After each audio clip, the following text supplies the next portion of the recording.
माढा निवडणुकीमध्ये नवा ट्विस्ट आलेला आहे। विजयसिंह मोहिते पाटील कुटुंबीय शरद पवार गटाच्या वाटेवर असल्याची चर्चा रंगलेली आहे। धैर्यशील मोहिते पाटील हे शरद पवार गटाकडून निवडणूक लढवण्याची शक्यता आहे। त्यामुळे माढ्यातील राजकीय समीकरण बदलण्याची देखील शक्यता वर्तवली जाते आहे। पाहूयात। माढा लोकसभा निवडणुकीत नवा ट्विस्ट।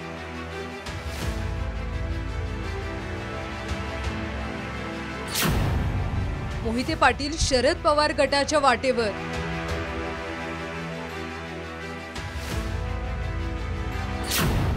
अमोल कोल्हे धैर्यशील मोहितेंच्या भेटीनं चर्चांना उधाण।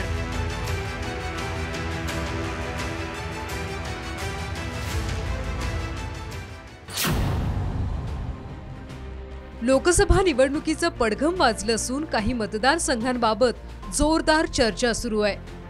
माढा लोकसभा मतदारसंघाकडे संपूर्ण राज्याचं लक्ष लागलंय। विद्यमान खासदार रणजितसिंग नाईक निंबाळकरांच्या उमेदवारीला पक्षांतर्गत विरोध होतोय। भाजपकडून माढा लोकसभेसाठी इच्छुक असलेल्या धैर्यशील मोहिते पाटलांनी अखेर बंडाचं निशाण फडकावलंय।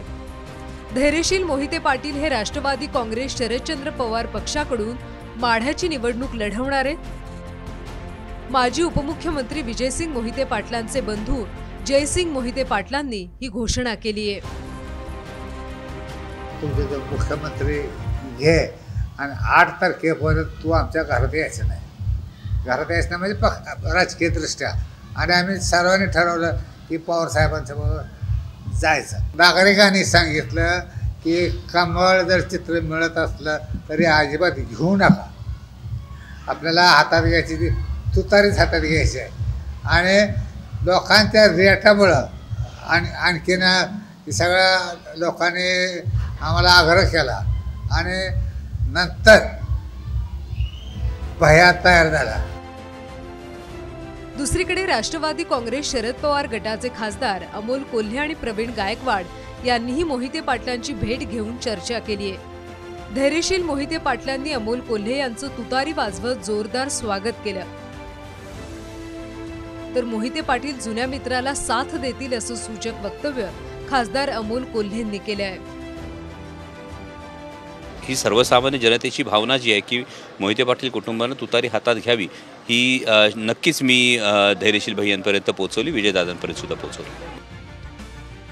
माढा लोकसभेच्या उमेदवारीवरून गेल्या काही दिवसांपासून नाट्यमय घडामोडी घडतायत।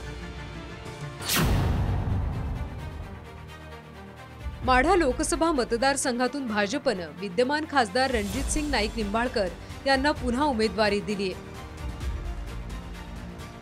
त्यामुळे मोहिते पाटील कुटुंब भाजपवर नाराज असल्याची चर्चा आहे। भाजपनं उमेदवार बदलावा अशी मागणी मोहिते पाटील यांनी केली होती।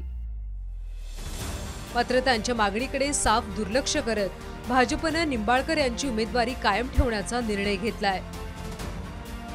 फलटणचे रामराजे नाईक निंबाळकर देखील भाजप उमेदवारावर नाराज आहेत।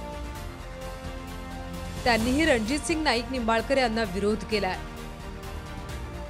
या सगळ्या घडामोडीनंतर आता धैर्यशील मोहिते पाटील यांनी भाजप उमेदवार रणजितसिंग नाईक निंबाळकर यांच्या विरोधात बंड पुकारत माढ्यातून लढण्याची तयारी केली आहे।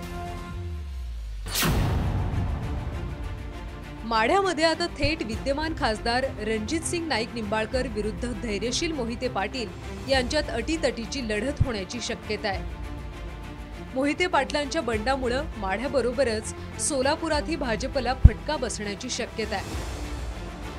माढ्याच्या या लढतीमध्ये कोण बाजी मारणार याकडे संपूर्ण राज्याचं लक्ष लागलंय।